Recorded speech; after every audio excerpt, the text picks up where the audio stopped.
పోరాడతాం, న్యాయస్థానంలో పోరాడతాం. ఖచ్చితంగా న్యాయం జరుగుతుంది. మాకు సుదీర్ఘమైన 6 వాదనలు వినిపించాం. మేము చూస్తాం. ఇంకా కోర్టు వారు అడ్రస్ చెప్పలేదు. ఏమవుద్దో మేము కూడా వెయిట్ చేస్తూ ఉన్నాం.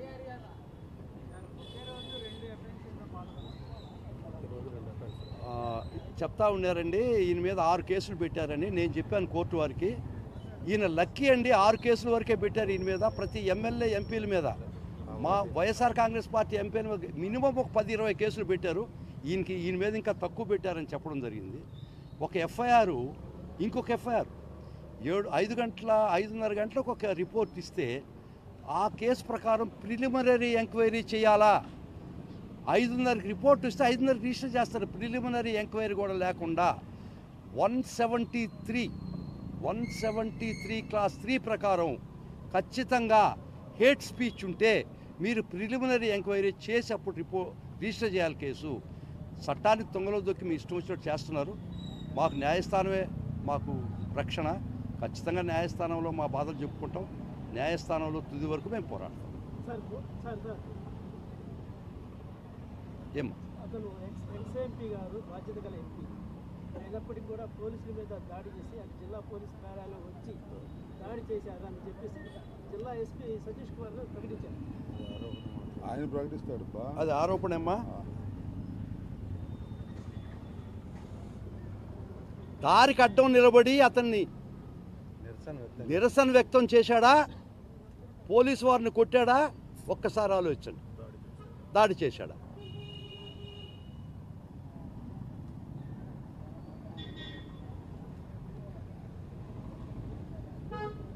ఒక పార్టీ ఎంపీ సంగతి పక్కన పెట్టండి, ఒక పార్టీ కార్యకర్తగా, పార్టీ అభిమానిగా మా అధినాయకుడి కుటుంబాన్ని గురించి ఆ విధంగా మీరు పోస్టింగ్స్ పెడితే ఖచ్చితంగా రియాక్ట్ అవుతారు. ఒక మనిషిగా, మానవుడిగా రియాక్ట్ కారా? మీరు కారా రియాక్ట్ కారా? బాధ్యత కదా ఎక్స్ ఎంపీ అంటున్నారు. మీరు ఆ వీడియోలు చూస్తే మీరు కూడా రియాక్ట్ అవుతారు. మీరు అంతకన్నా అగ్రెసివ్గా రియాక్ట్ అవుతారు. ఆయన ఇంకా చాలా తక్కువ రియాక్ట్ అయినాడు. మానవత్వం ఉండేటువంటి ఎవడైనా ఇక్కడ మీకు ఆ పోస్టింగ్స్ ఒక్కసారి చూపిస్తా. మీకు ఏ మనిషి అయినా దీనికి రియాక్ట్ కాకపోతే చెప్పండి. మీలో ఎవరైనా ఆ పోస్టింగ్స్ రియాక్ట్ అవుతారా కారా? First is a human being, తర్వాత ఎంపీ. ఒక పార్టీ నమ్మినటువంటి కార్యకర్త అతను.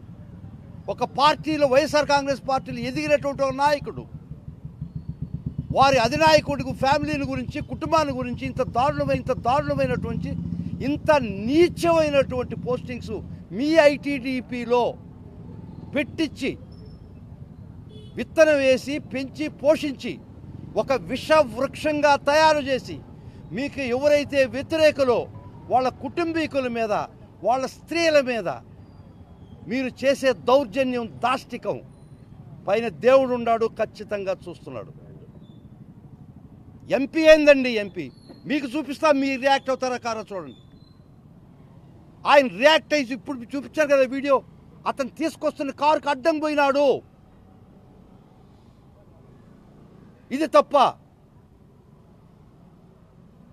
ఖచ్చితంగా గోరంట్ల మాధవ్ చాలా తక్కువగా రియాక్ట్ అయినాడు. ఇంకెవరైనా కానీ ఉప్పు కారం తింటున్నాడు, గట్టిగా ఎక్కువ తింటున్నాడు, ఖచ్చితంగా ఇంకా అగ్రెసివ్గా రియాక్ట్ అయి ఉండేవాడు. Any questions? అందరూ సేమ్ సెక్షన్స్ అండి. అందరూ సేమ్ సెక్షన్స్,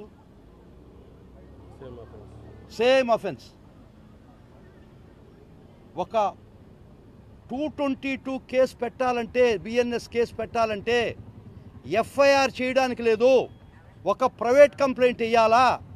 అది కూడా ఆ ఆర్డినెన్స్ ప్రొమాల్గేట్ చేసిన ఆఫీసరు ప్రైవేట్ కంప్లైంట్ ఇవ్వాలా. మీరు పోలీస్ కేసు రిజిస్టర్ చేస్తారండి గోరంట్ల మాధవ్ గారి మీద. అది కోర్టు వారి దృష్టికి కూడా తీసుకురావడం జరిగింది.